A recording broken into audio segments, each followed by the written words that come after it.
Para entender melhor a Guerra das Rosas, temos que voltar ao século XIV, cerca de 100 anos antes da Batalha de Bosworth, na qual Richard foi morto. Tudo começou com o rei Eduardo III.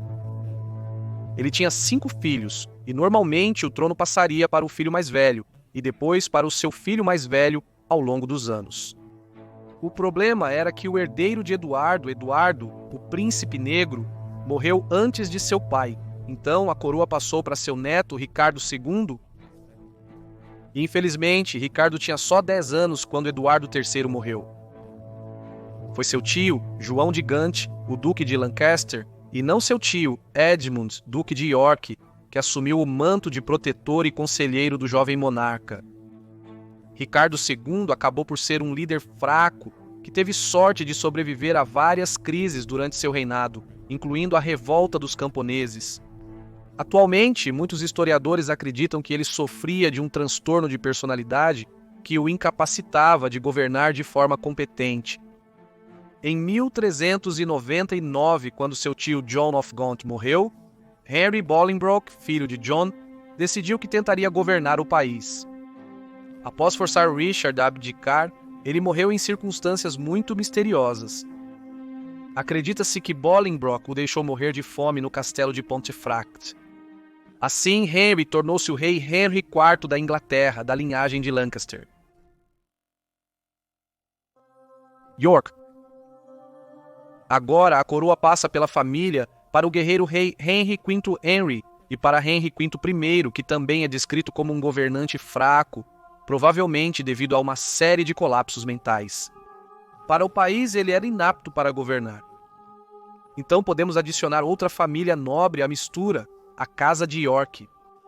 Richard, o Duque de York, pai de Richard III, ajuda seu primo Henry VI com seu reinado errático. Sendo nomeado Lorde Protetor, ele decide que tem uma boa reivindicação ao trono, já que suas linhagens paterna e materna podem ser rastreadas até Edward III. Este é o início do que mais tarde se tornaria conhecido como a Guerra das Rosas. Richard, Duque de York, é morto na Batalha de Wakefield em 1460, mas a busca pelo trono é assumida por seu filho mais velho, Edward IV, que por acaso é irmão de Richard III. Edward e Henry lutam com a coroa passando para trás e para frente como uma bola de tênis em Wimbledon por bastante tempo. Henry é deposto por Edward em 1461 e, após mais conflitos, ele foi capturado e preso na Torre de Londres em 1465. Mas ele logo está sentado em seu trono novamente em 1470, apenas para perdê-lo mais uma vez para Edward um ano depois, quando na Batalha de Westminster seu único filho e herdeiro é morto, e ele é enviado de volta para a Torre Sangrenta. Ele morre em outra série de circunstâncias muito misteriosas. Percebeu o padrão se formando? Com rumores de que o irmão de Edward, nosso velho amigo Richard III, esteve envolvido em sua morte. Então Edward IV venceu os lancastrianos. Ele tem o poder. Ele também tem, junto com sua esposa Elizabeth Woodville, 10 filhos. E o mais importante, 2 deles são meninos.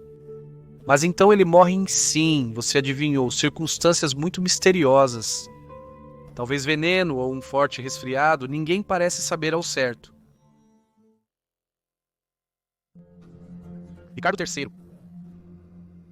Agora, o filho de 12 anos de Edward, o príncipe de Gales, se torna o rei Edward V da Inglaterra. Sendo tão jovem, ele precisava de um protetor, e quem melhor do que seu tio de confiança, Richard, o Duque de Gloucester. Richard ambicionava a coroa para si. Enquanto o jovem Edward viajava para Londres sob os cuidados de seu meio-irmão e tio para sua coroação, Richard os intercepta e posteriormente executa os 2 homens. Richard levou seu sobrinho para a Torre de Londres para protegê-lo, e logo seu irmão mais novo se juntou a eles. Enquanto os meninos são mantidos lá, Richard adia a coroação de seu sobrinho e, sob o pretexto de que são ilegítimos, toma o trono, tendo sua própria coroação em julho de 1483. Após isso, os jovens príncipes são vistos brincando cada vez menos nos apartamentos da torre, até desaparecerem por completo, em circunstâncias bastante misteriosas. Henry Tudor, agora surge Henry Tudor. Sua ascendência remonta a John of Gaunt e sua amante, e posteriormente esposa, Catherine Swynford. O sobrinho de Gaunt, Richard II, legitimou seus filhos, mas Henry IV os proibiu, bem como seus descendentes, de ascender ao trono. Mas isso não desanima o ambicioso Henry. Henry nasce em 1457. Margaret tem apenas 13 anos quando dá à luz seu único filho.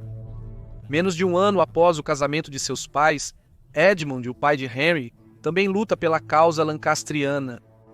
Ele é feito prisioneiro pelos yorkistas e morre de peste no castelo de Carmarthen, deixando sua jovem viúva grávida.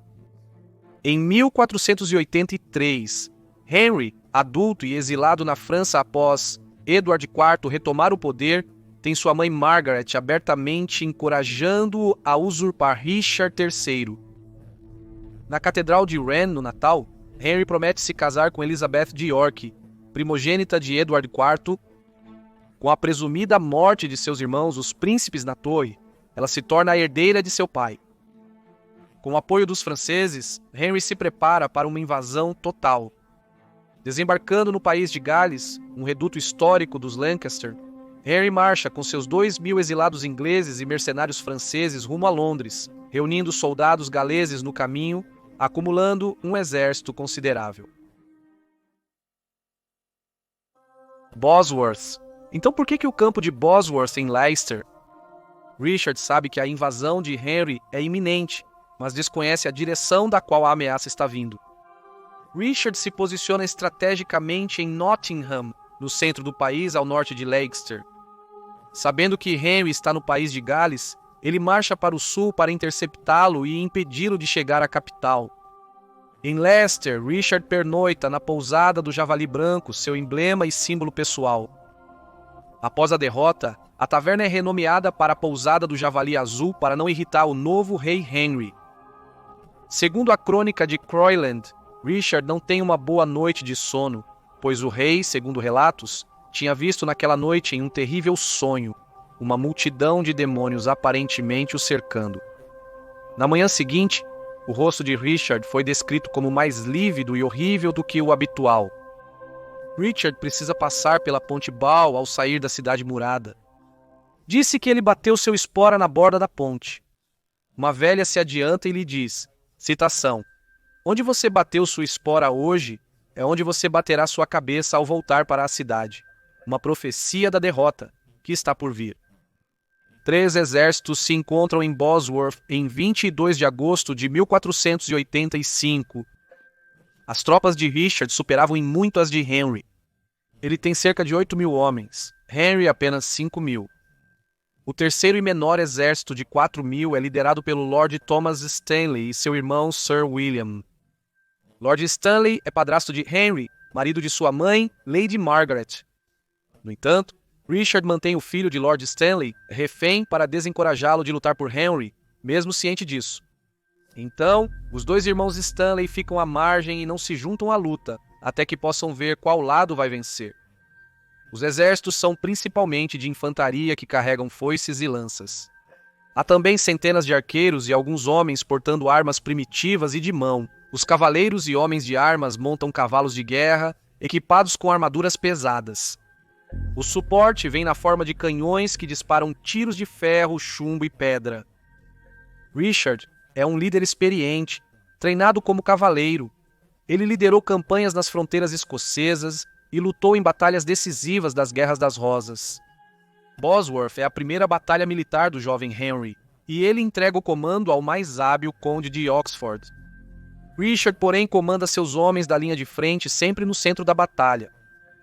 Os exércitos lutam e ambos os homens pedem ajuda a Lord Stanley, que recusa envolvimento. Ambos os lados agora se atacam com arcos e canhões. Isso envia as formações para o caos e encoraja os homens a se unirem em uma sangrenta luta corpo a corpo. Por mais de 1 hora, os homens lutam desesperadamente por sua causa, enviando reforços para fortalecer suas linhas quando preciso, os realistas lutando por suas vidas com espadas e flails, com Richard ao lado. A coroa usada sobre o capacete permite que ele seja facilmente visto tanto por suas tropas quanto pelo inimigo. Os homens de Henry liderados por Oxford, são capazes de manter sua posição e assustar alguns da vanguarda de Richard, fazendo-os fugir do campo de batalha. A morte de um rei. Vendo isso, o conde de Northumberland, que comandava a retaguarda de Richard, recusa-se a ajudar seu rei. Então Richard arrisca tudo em uma carga desesperada para matar Henry e encerrar a luta definitivamente. Agora os Stanleys escolhem um lado, fazem sua jogada e cavalgam para atacar os homens de Richard. Richard se aproxima de Henry e mata seu porta-estandarte, mas é empurrado de volta para a beira de um pântano. Lá, o cavalo do rei fica preso e Richard é desmontado e superado pelos homens de Stanley. Segundo Polydore Virgil, o historiador de Henry Tudor, Richard é morto lutando bravamente na maior pressão de seus inimigos. O Roose Roll, uma crônica ilustrada escrita pelo historiador contemporâneo John Roose, descreve sua queda como, citando, "Este rei Richard, que foi excessivamente cruel em seus dias, reinou por 3 anos e um pouco mais. No entanto, se eu pudesse falar a verdade em sua honra como um nobre soldado, embora fosse fraco de corpo e de força, até seu último suspiro ele se manteve nobremente em uma postura defensiva, muitas vezes gritando que foi traído e dizendo, 'Traição! Traição! Traição!' E assim, provando mais frequentemente o que havia servido aos outros, ele terminou sua vida miseravelmente e finalmente foi enterrado entre os frades menores de Leicester no coro. Richard morreu e a batalha terminou com a perda de mais de 1.200 homens. Sua coroa dourada é recuperada e colocada na cabeça de Henry Tudor por Lord Stanley, tornando-o agora Rei Henry VII da Inglaterra. Em breve ele cumpre sua promessa feita em Rennes e se casa com Elizabeth de York, finalmente unindo a casa de York e Lancaster na casa de Tudor. O projeto procurando por Richard. As crônicas de Crowland descrevem o tratamento do corpo do monarca morto após a batalha. O corpo de Richard foi encontrado entre os mortos. Muitos outros insultos foram lançados sobre ele e uma corda foi jogada ao redor do pescoço, levando-o para Leicester. Demitido e humilhado, Richard é colocado sobre um cavalo para retornar à cidade. Um dos muitos insultos que ele suporta envolve uma facada desagradável no traseiro. Supostamente, a cabeça de Richard bate na mesma pedra em que ele prendeu seu esporão, enquanto ele é arrastado de volta pela Ponte Bow. Para uma humilhação adicional, seu corpo é exposto em uma igreja que, na verdade, é um mausoléu lancastriano. É importante que seu cadáver seja visto pelo maior número de pessoas possível para acabar com quaisquer rumores de sua sobrevivência. Richard é enterrado no coro da igreja do convento franciscano dos Greyfriars, em Leicester, no dia 25 de agosto, e nos próximos 500 anos, seu túmulo acaba se perdendo. Até que uma mulher chamada Philippa Langley, membro do ramo escocês da Sociedade Richard III, começará a escrever um roteiro sobre o antigo soberano. Em sua pesquisa, ela lê um novo livro do historiador Michael Jones. Isso a leva a iniciar uma busca que revelará uma das maiores descobertas históricas sob um estacionamento na cidade britânica de Leicester.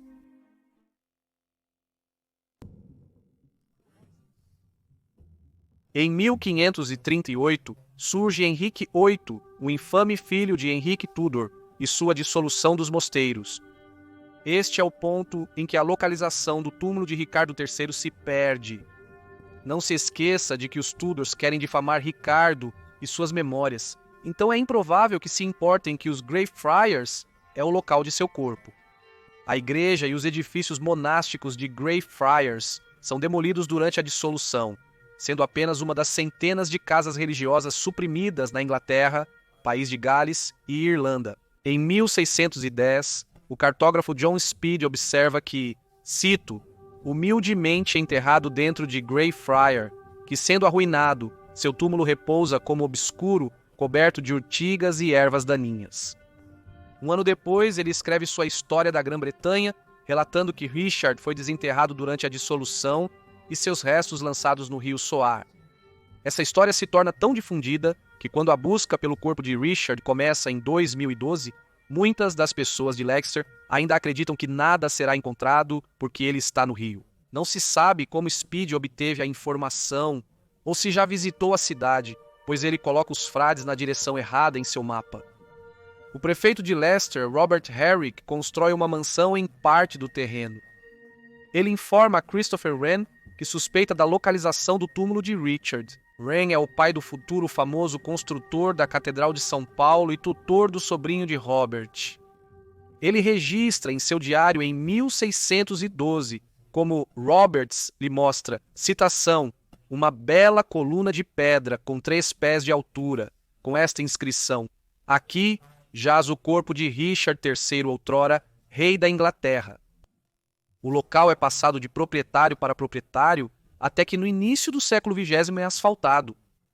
Uma parte da área acreditada ser a localização do mosteiro se torna um estacionamento que é propriedade do Departamento de Serviços Sociais do Conselho da cidade de Leicester.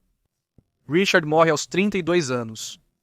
A peça histórica de Shakespeare sobre o monarca o descreve como um corcunda feio, rudemente marcado, deformado, inacabado, com uma perna defeituosa e um braço atrofiado. Apesar de ser considerada propaganda Tudor, o papel de Ruy menciona que Ricardo III tinha ombros desiguais, o direito mais alto e o esquerdo mais baixo. Sir Nicholas von Poplau, um cavaleiro salesiano que visitava a corte inglesa da Europa Central, descreve o príncipe de alta linhagem de forma mais gentil. Um ano antes de falecer, ele disse: 3 dedos mais alto do que eu, porém um pouco mais magro, não tão encorpado e de constituição mais leve. Ele tem braços e coxas bastante delgados e também um grande coração. Sem conhecer a altura de Sir Nicholas, no entanto, é difícil saber a de Richard, mas parece que há uma real possibilidade de algum tipo de anormalidade na coluna. Um pressentimento. Agora apresentamos Philippa Langley e seu roteiro sobre Richard III. Ela decide viajar a Leicester para pesquisar os locais associados a Richard. Ela visita as ruínas do castelo, o antigo local da pousada White Boar e atravessa a Ponte Bow. Depois, ela desvia-se para a área onde supostamente existiu o mosteiro Greyfriars. Agora, é um amplo estacionamento asfaltado com capacidade para 100 carros. No estacionamento da New Street, há uma pequena seção de uma parede medieval. Philippa se aproxima deste fragmento do passado e imagina como o lugar era no tempo de Richard. Após sair da New Street, Philippa vê outro estacionamento marcado como privado do outro lado, mas de repente sente uma necessidade avassaladora de entrar. Ela se esgueira por trás da barreira para encontrar um estacionamento quase deserto, negligenciado por edifícios georgianos, com uma grande parede vitoriana atravessando a sua frente de norte a sul. Ela é atraída para a parede e, ao se aproximar, Philippa é tomada por um sentimento estranho. Mesmo sendo um dia quente e ensolarado, ela diz que teve arrepios. Sua boca seca e seu coração acelera. Sente como se estivesse de pé sobre o túmulo de Richard. Ao retornar para casa, amigos e familiares a encorajam a não ignorar seus instintos. Em uma nova visita ao local, ela descobre uma letra R branca pintada à mão, indicando uma vaga de estacionamento reservada, exatamente onde havia parado antes. Parece um sinal, e sua busca pelo lugar de descanso de Richard começa. Mas onde exatamente fica a igreja Greyfriars? E se algum vestígio for encontrado lá, como eles podem ser identificados como pertencentes a Richard III? Incrivelmente surge uma descoberta. Dr. John Ashdown Hill é um genealogista, historiador e membro da Sociedade Richard III. Ele rastreia uma linhagem feminina desde Anne de York, irmã mais velha de Richard, até Joy Ibsen, uma idosa canadense. Dr. Ashdown Hill identificou a sequência de ácido desoxirribonucleico mitocondrial de Richard, e é uma rara. A mitocôndria feminina é o ácido desoxirribonucleico mais abundante no corpo. Recebemos nosso mtDNA apenas de mãe para filha, e ter a sequência de Richard é ótimo porque é provável que mais delas sobrevivem quaisquer restos. Depois de anos coletando evidências, argumentando para ser levado a sério e com a promessa de que Richard será reenterrado na catedral próxima, caso encontrado, o Conselho da cidade de Leicester e a Universidade finalmente aderem ao projeto.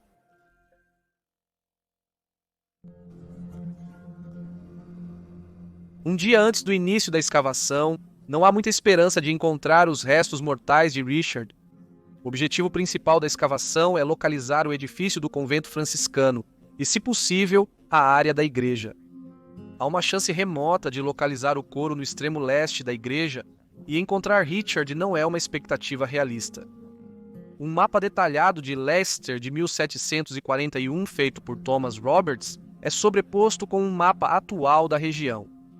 É irônico que a escavação tenha ocorrido no estacionamento do Departamento de Proteção à Criança, considerando o possível envolvimento de Richard no assassinato de seus sobrinhos. Inicialmente, um radar penetrante é usado para tentar encontrar os contornos de paredes do convento antes da escavação, mas isso se mostra inútil e não revela nada. Sabe-se que as principais paredes do convento correm de leste a oeste. Decide-se cavar 2 trincheiras finas de norte a sul, na esperança de que uma delas cruze uma parede principal e evidências sejam encontradas. A escavação, na ponta norte da trincheira, inicia em 25 de agosto de 2012, exatos 527 anos, no dia do sepultamento de Richard. Está muito perto de onde a letra R pintada está, que logo é quebrada pela escavadeira. Às 2h15, neste primeiro dia, um pequeno pedaço de osso da perna é encontrado. Mas esta não é a área onde os especialistas esperam que o coro esteja, e não há outra arqueologia nessa parte da trincheira, seja medieval ou de outra forma. Sem saber se os restos deste esqueleto estão dentro ou fora da igreja, decide-se continuar a escavação e deixar o osso intacto. Pode pertencer a qualquer um e pode nem estar dentro dos Greyfriars. Então, eles esperam, na esperança de uma descoberta mais significativa. Na trincheira 2, indícios de um claustro são achados, e uma terceira trincheira é escavada visando encontrar os coros. Há grande excitação, no entanto, quando um caixão de pedra é encontrado lá, mas acaba por ser um caixão de chumbo, contendo dentro dele o esqueleto de uma mulher. No 12º dia da escavação, considera-se reexaminar os ossos encontrados no primeiro dia. Após verificar a licença de exumação, a trincheira é alargada e a escavação é iniciada. O esqueleto. O geneticista, Dr. Thierry King, e o osteologista, Dr. Joe Appleby, iniciam seu trabalho com trajes de proteção completos, luvas duplas e máscaras para evitar contaminação de ácido desoxirribonucleico. Conforme as meninas descobrem cuidadosamente o esqueleto, fica evidente que é de um homem com ferimentos na cabeça e corcunda. Porém, não há indícios de atrofia nos braços ou anormalidades nas pernas, apesar da ausência dos pés. Uma adega vitoriana foi construída a apenas 1 centímetro do túmulo, então é provável que alguns construtores tenham cortado os pés do falecido sem saber. Os ossos são embalados individualmente e levados para análise. E acontece que o esqueleto tem 11 ferimentos no total e 9 deles estão na cabeça. A lesão no osso pélvico provavelmente foi causada quando ele foi esfaqueado no traseiro com uma adaga, sofrendo humilhações no processo, no que é conhecido como uma lesão de insulto. A coluna tem um formato agudo de S, indicando escoliose severa em vez de corcunda, fazendo com que ele carregasse o ombro direito mais alto que o esquerdo. Realizam-se todos os testes possíveis para identificar totalmente os restos mortais. O estudo de estratificação do local, confirmação genealógica, análise de ácido desoxirribonucleico, relatórios de osteologia sobre os ossos, tomografias computadorizadas dos restos antes e depois da lavagem, uma investigação sobre a escoliose, um exame do solo, análise de trauma forense e, o mais importante de tudo, datação por carbono 14. Isso é usado para estimar a idade de material orgânico medindo o decaimento de carbono 14 na amostra. Sobre a estratificação, os restos são encontrados na toca medieval e a datação por carbono indica 95% de probabilidade de que a pessoa na trincheira morreu entre 1450 e 1540. Richard foi assassinado em 1485. Estima-se que a pessoa no túmulo tenha morrido no final dos 20 aos 30 anos. Richard tinha 32 anos, e os restos também mostram sinais de estar bem nutrido e ter uma dieta rica em proteínas, tornando-o um indivíduo de alto status. Ele também teria cerca de 1,73 m, embora a escoliose faça com que ele pareça mais baixo. Amostras de solo do túmulo também mostram ovos de lombriga na área onde estariam os intestinos do rei morto. Ovos de lombriga são ingeridos através de alimentos ou água contaminados. Uma vez que eles tenham eclodido, as lombrigas podem crescer até um pé de comprimento. O estilo de vida nobre de Richard não o protegeu de infecções parasitárias. A ausência de tênias sugere que a carne bovina, peixe e porco que ele consumia regularmente eram bem cozidos antes do consumo. O golpe fatal. Quanto aos ferimentos na cabeça, há uma ferida perfurante quadrada no topo do crânio, provavelmente feita por uma adaga rondel. Teria que ter sido desferido com alguma força, possivelmente com as duas mãos. Uma arma de lâmina afiada, provavelmente uma espada ou talvez uma alabarda, que é uma arma de haste de duas mãos com uma lâmina de machado e uma ponta em uma extremidade, deve ter sido balançada com tanta força na parte de trás da cabeça dele que cortou não apenas a pele, mas também o osso. Notam-se outras duas lesões similares.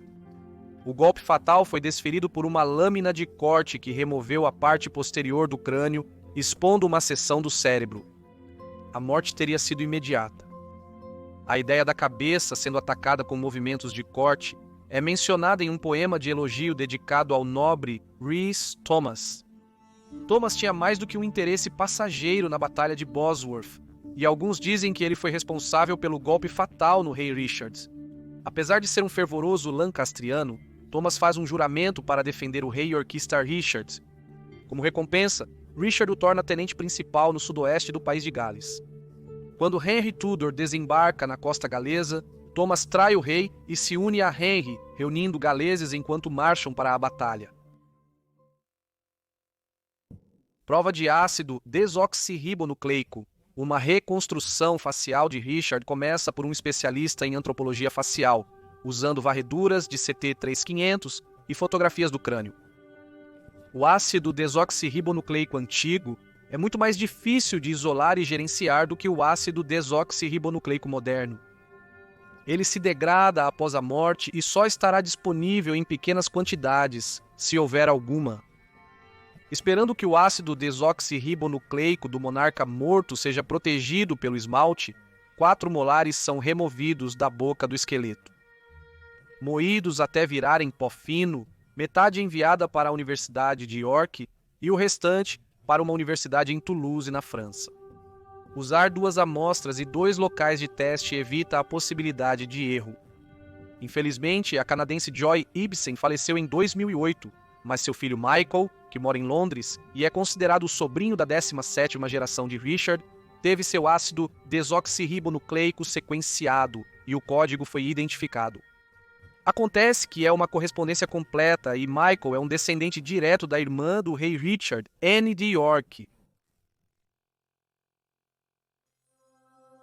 Guerra das Rosas, parte 2, Electric Boogaloo. Agora que foi provado que o esqueleto é do rei medieval Richard III, há pedidos para que ele seja reenterrado em um lugar mais adequado para um monarca inglês, como a Abadia de Westminster em Londres. Mas os que acreditam que Richard deveria voltar para York são os que mais fazem barulho. A Aliança Plantagenet afirma que Richard queria ser enterrado lá. Em agosto de 2013, 15 descendentes indiretos do monarca falecido iniciaram um processo judicial contestando seu sepultamento em Leicester, insistindo que ele seja reenterrado na Catedral de York. Juiz declara haver base legal para contestar sepultamento em Leicester, mas orienta a resolução extrajudicial entre as partes. No entanto, em maio de 2014, decide-se que não há fundamentos de direito público para o tribunal interferir nas decisões em questão, porque Ricardo tem milhões de descendentes e, portanto, o grupo não são as únicas pessoas que podem falar em nome de Ricardo. No entanto, alguns, como o polêmico historiador David Starkey, acreditam que York teve sorte em não receber o rei. Quando questionado sobre Leicester ganhar o direito ao sepultamento, Starkey respondeu: "Ele foi um rei terrivelmente sangrento. Deixe que eles o tenham." finalmente é em paz. Michael Ibsen, cujo ácido desoxirribonucleico foi essencial para identificar Richard, é um carpinteiro e projeta o caixão de carvalho inglês para o reenterro. O esqueleto é selado em um ossuário de chumbo antes de ser colocado no caixão de madeira. Richard é então levado para o campo de batalha de Bosworth, onde encontrou sua morte violenta no dia 22 de março de 2015, após uma cerimônia na Universidade de Leicester. Após ser trazido de volta à cidade em um carro funerário puxado por 4 cavalos, o caixão do rei medieval fica em repouso por 3 dias para receber homenagens. Em um determinado momento, as filas para isso duram 5 horas, porque muitas pessoas vieram. O escritório de arquitetura Van Heineken e Howard projetam um túmulo. Um bloco retangular de pedra fóssil Swaledale branca é extraído em North Yorkshire para o projeto. Esculpido com uma cruz, fica sobre um plinto de mármore escuro de Kilkenny, com o brasão de armas, nome, datas e lema de Richard. Loyalty binds me. A lealdade me vincula. O caixão é baixado para uma cripta revestida de tijolos abaixo do chão, plinto e lápide. O reenterro acontece em 26 de março com uma cerimônia religiosa na Catedral de Leicester, realizada pelo bispo de Leicester e pelo arcebispo de Canterbury.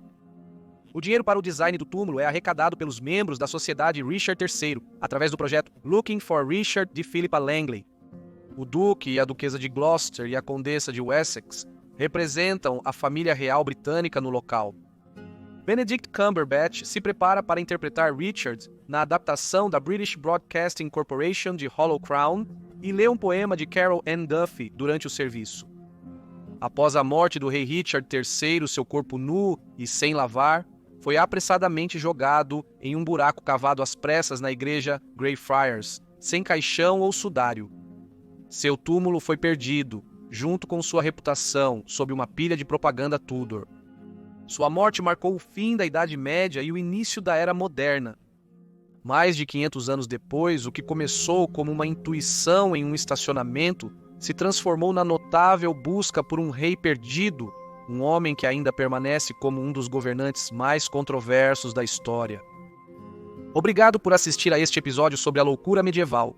Por favor, conte-nos se gosta desses documentários longos. Até a próxima semana em outro vídeo.